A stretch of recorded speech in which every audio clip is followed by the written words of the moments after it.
You're watching Poland Daily Business, and what a day is today, because the European Union has agreed on a 7 years budget, as well as on the package that has to help this organization to get through the coronavirus crisis. Our expert tonight is Jakub Wiech of Energetyka24. Sir, welcome to the show. Hello. Well, that was the longest recorded negotiations, 90 hours, 4 days of constant meetings, most of them during the night. It required a stamina from the old participants of the meeting. What do you make of these results?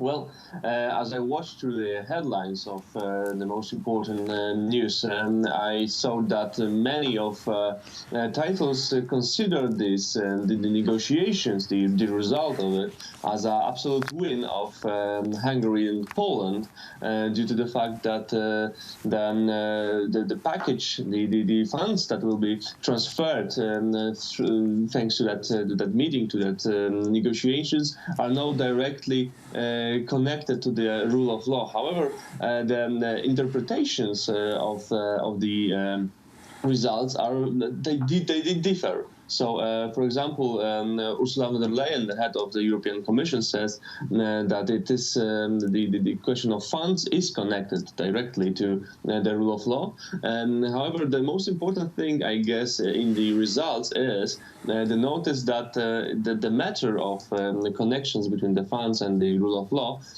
will be still mentioned on the works of the European Council. So I guess that it's not finished right now, and I believe that this is something that Polish Vice Minister of Foreign Affairs wrote on his Twitter, that it will be negotiated once again, the exact connection between the rule of law and the funds from the European Union. So I guess that we should halt our celebrations of victory, as many of the politicians launched it.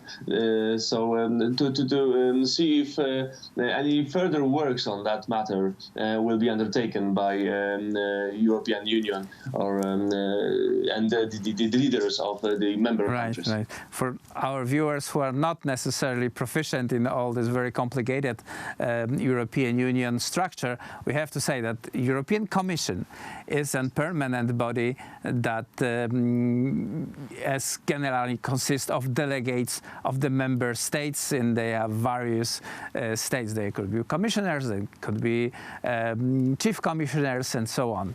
And that body rules every day, and basically on the basis of law and assigned budget is realizing the policy of the European Union. There's European Parliament, pretty much has nothing to say, but it's very vocal, and European Council. The European Council consists of prime ministers and chief of government, sometimes presidents of the member states, and they are making final decisions, and each member of this body has a veto. So there must be unanimous decision taken, and obviously the Polish victory and Hungarian is about to moving the rule of law compliance issue from the European Commission to European Council. So the Prime Minister of Poland, Hungary, of any other country can veto any move in that direction. This is essentially this achievement. Is it important for us?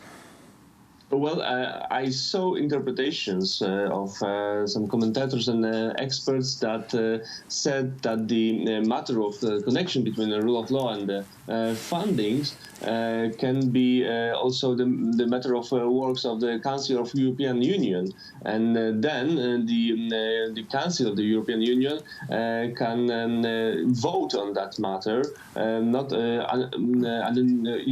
by consensus, but also by qualified majority. So it may change the result of that negotiations.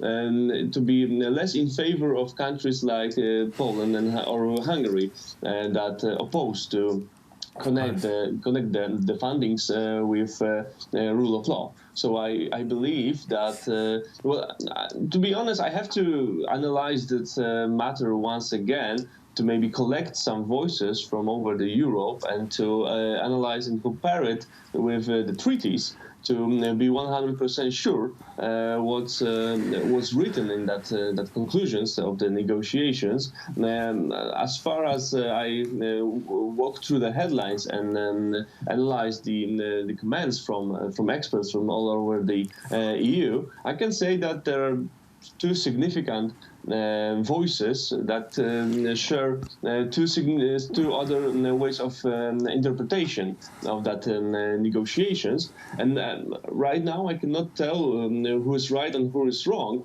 I think that the most firm point in this matter is that there is a possibility that this whole question, this whole matter, will be negotiated once again. Right. So everyone voiced their success, and then we will see how it will be in reality, which will be obviously discussed with Jakub Wiech of Energetyka24.pl. Thank you very much for this conversation. That was it for Poland Daily Business tonight, and please watch us tomorrow, same time.